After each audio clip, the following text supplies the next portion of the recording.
ជំរាបសួរបងប្អូនទាំងអស់គ្នាថ្ងៃនេះនាងខ្ញុំមកធ្វើជើងមាន់អាំងអំបិលម្ទេសឲ្យមានរសជាតិឆ្ងាញ់ចាំមុខម្ហូបមុខនេះគឺងាយស្រួលធ្វើណាបងប្អូនហើយយើងយកទៅហូបលេងឬក៏ហូបជាមួយបាយអីក៏ឆ្ងាញ់ដែរណាតែអញ្ចឹងដើម្បីដឹងពីរបៀបធ្វើយ៉ាងណានោះសូមបងប្អូនទៅតាមដានទស្សនាវីដេអូរបស់នាងខ្ញុំទាំងអស់គ្នា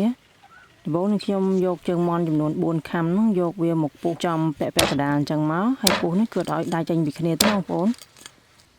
ពេលយើងពុះអញ្ចឹងធ្វើឲ្យជើងមាន់ពេលយើងប្រឡាក់គ្រឿងទៅវាចូលជាតិបានល្អ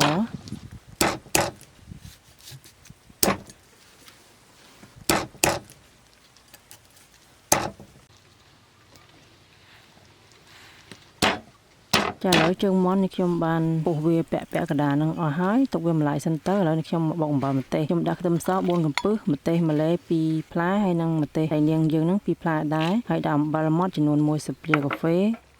ស្ករសចំនួន1ស្លាបព្រាបាយម្សៅស៊ុបមាន់1ស្លាបព្រាកាហ្វេ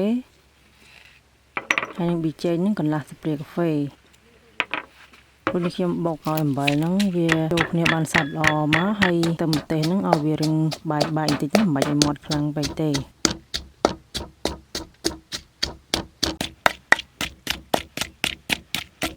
ែនេះរួចរាល់ហើយនេះខ្ញុំយកវាមកប្រឡាក់ជាមួយនឹងសាច់មាន់តែម្ដងហើយចុងក្រោយនេះខ្ញុំបន្ថែមប្រេងខ្យងកន្លះស្លាបព្រាបាយទៀត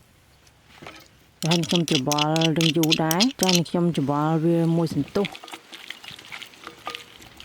ចាំតពីច្របល់រួចរាល់ហើយនេះខ្ញុំបន្តផ្អាប់រយៈពេល1ម៉ោងទៀតដើម្បីឲ្យជើងមាន់នេះវាកាន់តែចូលជាតិបានល្អ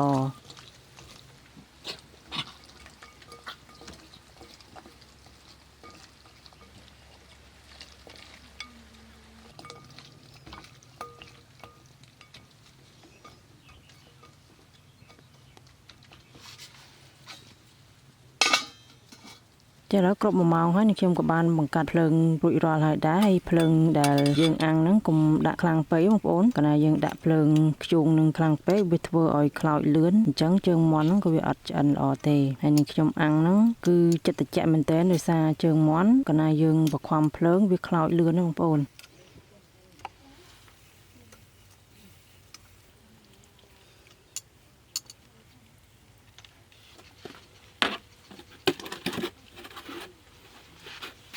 អាំងបានមួយសន្ទុះឃើញថាវារឹងក្រៀមមកខាងហើយអញ្ចឹងនាងខ្ញុំបន្ទាប់ទៅមកខាងទៀតប៉ុន្តែការអាំងនេះមិនមែនយើងត្រឡប់តែម្ដងពីរដងអញ្ចឹងហើយគឺវាឆ្អិនសព្វទៅណាបងប្អូនគឺអាសាប្រែទៅប្រែមកវាបន្តិចកុំឲ្យដើរចោលកាលណាយើងដើរចោលទៅអាចនឹងខ្លោចអស់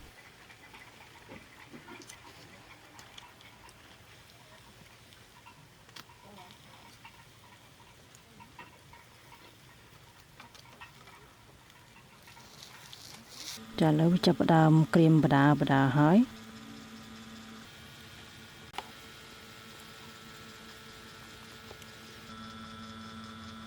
អាំងបានឆ្អិន